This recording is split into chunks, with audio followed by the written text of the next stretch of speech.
Abhishek Banerjee frontman. টাকা তোলা থেকে নিয়ে আমার তো মনে হচ্ছে ওই চন্দ্র কেসে দেওরাজের ইনভলভমেন্ট হতে পারে। ওর একটু ক্রিমিনাল যোগাযোগ করা খুব শখ আছে।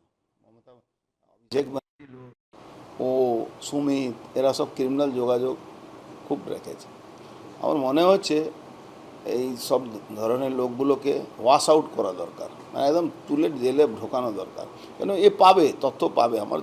আমি জানি যতটুকু ইনকোয়ারি যেভাবে চলছে, এরা না এরাই ওদেরকে হায়ার করেছিল। কারা কাদের হায়ার করেছে? এই দেবরাজ, সুমিত এরা সব ক্রিমিনালদেরকে হায়ার করে যেখান তেখান শেল্টার দিয়েছিল।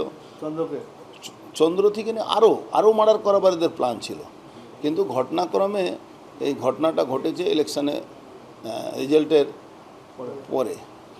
তো এই ধরনের একটা বড় মানে এই নেক্সাসটাকে ভাঙতে হবে মাননীয় মুখ্যমন্ত্রীকে। উনি নিজেই পুলিশটা দেখছেন, তো সব তথ্য সামনে আসবে। দেখুন, দেবরাজের ইনভলভমেন্ট ছাড়া ওই সব জায়গাতে অপরাধী আসতে পারে না। দেবরাজের একটা মানে নিজেকে হিরো সাজার একটা প্রবণতা আছে। পার্থভূমি ঘনিষ্ঠ, সুমিতের ঘনিষ্ঠ, অভিষেক ব্যানার্জি বাড়িতে যাওয়া অ্যাক্সেস ছিল। তো ওর ব্যাপারে অনেক চিন্তা ভাবনা, এজেন্সিকে সার্চ করলে অনেকগুলো তথ্য বেরোবে ওর কাছে। বলছি যে আমার মনে হয় যে খুব কম হলে ও দেখবেন ওর বউ বরাবরই বিদেশে যায়।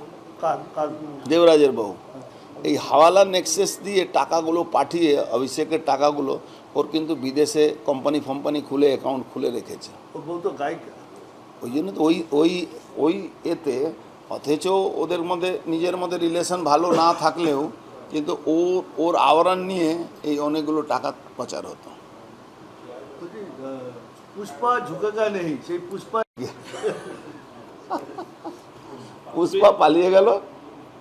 এদের দম আমি আপনাদেরকে আগেও বলেছিলাম যে তৃণমূল দলটা সরকারি দল আছে, যেদিন সরকার চলে যাবে দলটা ভড় করে পড়ে যাবে।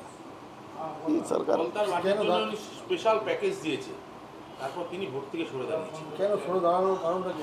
ভয়, এটা ক্রিমিনালের সাহস কত হয়। ক্রিমিনালের সাহস যখন জানেন নিরপেক্ষ ভোট হবে, তখন ও কি ভোট জিততে পারবে? ওকে তো ওখানকার মানুষ তো রাস্তা নেমে প্রতিবাদ করেছিল, এটা তো সবাই দেখেছে না। দাদা, তৃণমূলের প্রার্থী হয়ে তারপরে তিনি বলছেন সরাসরি যে শুভেন্দু অধিকারী যে বর্তমান মুখ্যমন্ত্রী, সেই ফলতার মানুষের জন্য ভাবছে। তিনি তো প্রার্থী।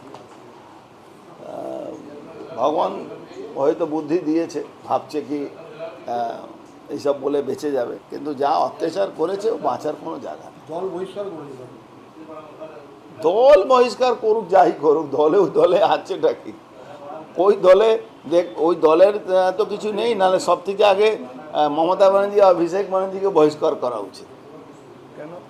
কেন? এরাই তো লুটপাট করে দলটাকেই তো মানে সিপিএম থেকে নিচে চলে গেছে এখন।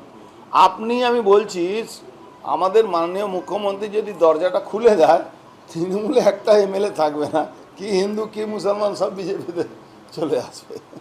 আপনাদের কাছেও তো এরকম ফোন আসছে বিজেপিতে আসার জন্য?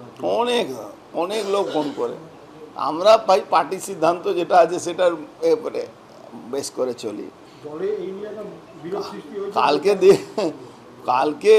কালকে অনেক দিন ধরে, যেদিন থেকে সরকার গেছে, বেশিরভাগ এমএলএরা যারা জিতেছে মুসলমান, ইভেন মুসলিম এমএলএরাও, তারাও তো মানে রেডি টু ফ্লাই আছে।